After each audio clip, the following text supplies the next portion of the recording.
Yeah, so been a little lackadaisical on the uploads today. It's been a pretty busy one, and I got a long work day ahead of me tomorrow, so there'll be plenty of content coming your way. But I wanted to definitely hit this article that I came across. Now, it always reminds me of The Wire, and I'll explain in a moment. It's coming to us from Town Hall. Having taken a hit after toxic masculinity ad, Gillette is trying a new campaign. This is written by Courtney O'Brien. Now, in The Wire, it's like I think we were like fourth season.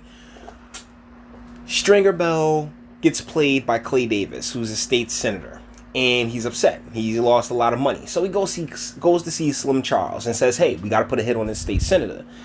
Avon, who is Stringer Bell's business partner, because they're all drug dealers or everybody hustling in the game, and he's like, "Yeah, they saw you coming from a mile away. You can't use Slim Charles on that." Like Avon wanted to stay in the streets. Stringer wanted, to be an entrepreneur, be an industrialist to an extent. And Avon looked at him and just says, "Yo, what I tell you about playing those away games, man? Like, you can't play these away. You got to stay in your element. Like, if whatever you did that got you successful, appreciate it, and work at that level." Now, definitely not in the position that Avon was in, but the Gillette situation really reminds me of that. Like, they went and started insulting the same people that they looked to purchase their brand. That's ridiculous. Gillette took a drastically different direction in its advertising last January when it released a commercial that challenged the idea of traditional masculinity. The company's well-known slogan, "The best a man can get," was tweaked into a question: "Is this the best a man can get?" That was accompanied by scenes of the Me Too movement, examples of workplace sexism. Yes, that ad really went over well. Like, come on, man. Even liberal Piers Morgan got heated over it, calling it PC guff on Twitter and ranting about the ad on Good Morning Britain. "Let boys be damn boys," he said. "Let men be damn men."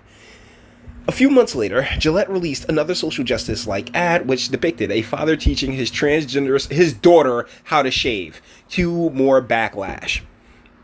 The outrage against the hyper-political ads could account for the company's recent $8 billion write-down. Procter & Gamble reported a net loss of about $5.24 billion, or $2.12 per share for the quarter ended June 30th, due to an $8 billion non-cash write-down of Gillette, Reuters reported at the end of July. For the same period last year, P&G's net income was $1.89 billion, or 72 cents per share.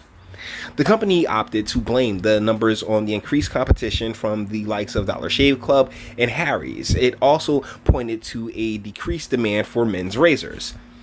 Yeah, we all know that's kind of bunk, because the thing about razors is that you just go pick them up at the store for the most part. Like, there are guys that have that subscription, the subscriptions like the Dollar Shave Club, but I'm not sure that it's that. I'm not sure how much of the market that's eaten up to whereas you could like knock off $8 billion from your share price.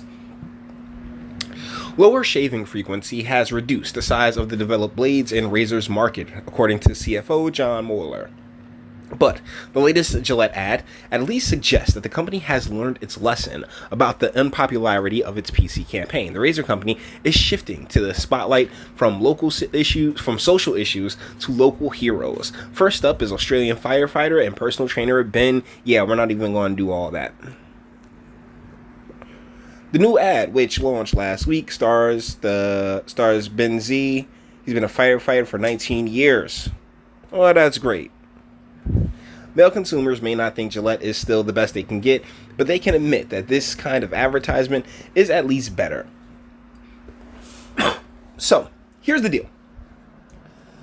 They insulted the same people that purchase their equipment for the most part. I mean, ladies do shave, but not with the same frequency.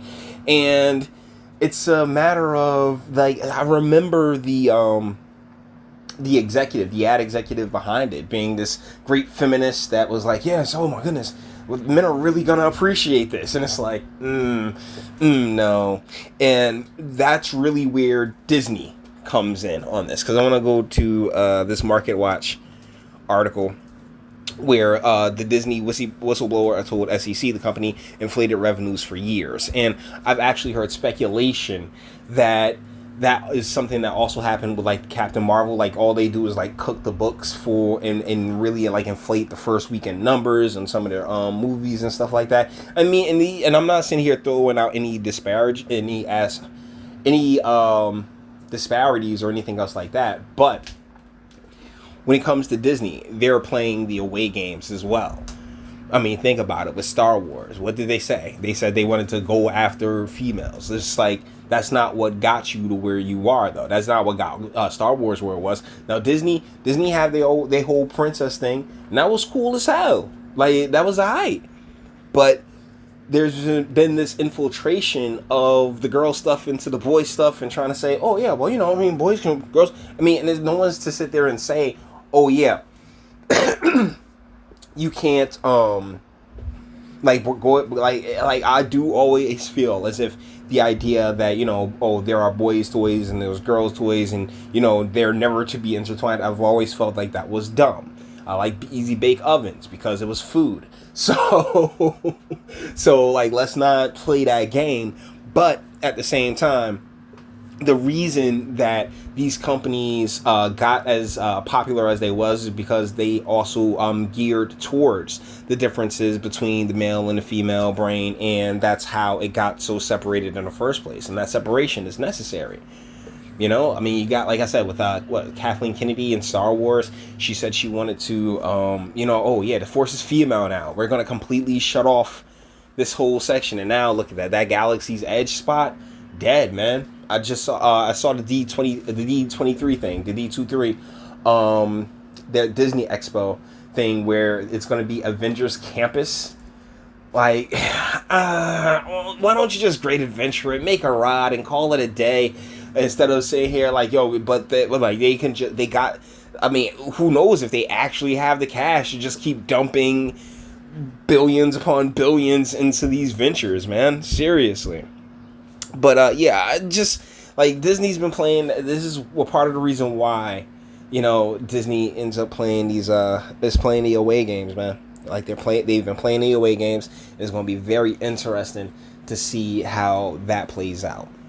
So, with that being said, we're going to bring this one to an end. All the internet stuff. If you liked it, toss it a like. Dislike, yeah, go ahead, do that too. I ain't scared of you. Sub if you enjoy my fantastic voice and want to get videos like this every single day. Share because sharing is caring, and YouTube's definitely not, BitChute, definitely not going to do it. And speak. Let me know, what do you think in the comments? Yeah. Like the Gillette thing was pretty predictable, and that's why I feel like the Disney thing is pretty predictable as well. It's just a matter. Let's just wait on it. If you agree, disagree, that's what the comments are for. And until the next one.